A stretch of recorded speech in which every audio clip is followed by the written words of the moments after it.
All right, Gene, talk to me a little bit about this plan by Elizabeth Warren and why you think this makes sense for the economy.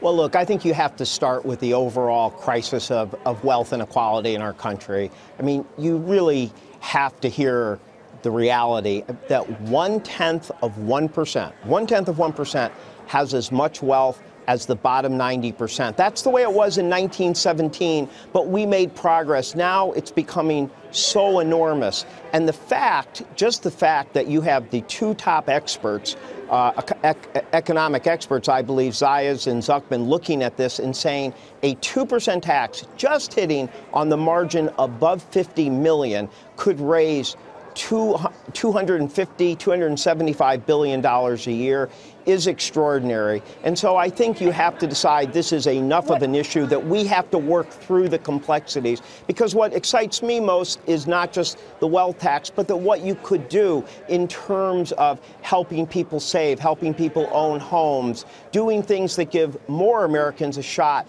at having a nest egg by just taking a little from those who are extraordinarily well off, just the 75,000 over 50 million.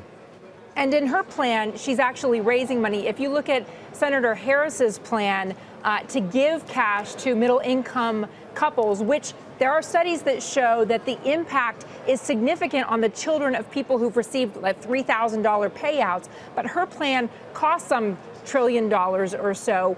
The real question is, how, with Senator Warren, how do you define wealth?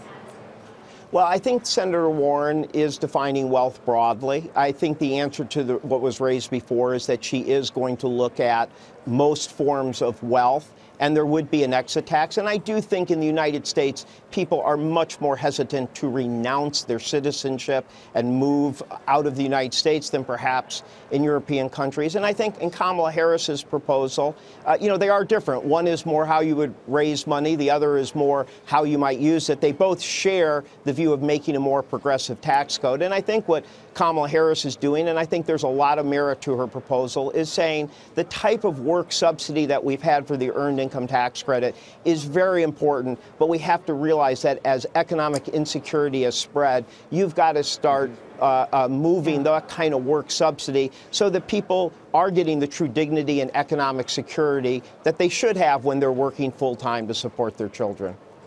Jimmy, will the Republicans be rubbing their hands at some of these proposals? How will these proposals poll? Well, I think 2 years ago, I would say no chance. But given sort of the populist bent to the Republican Party, it might be a non-zero chance that someone might go for it.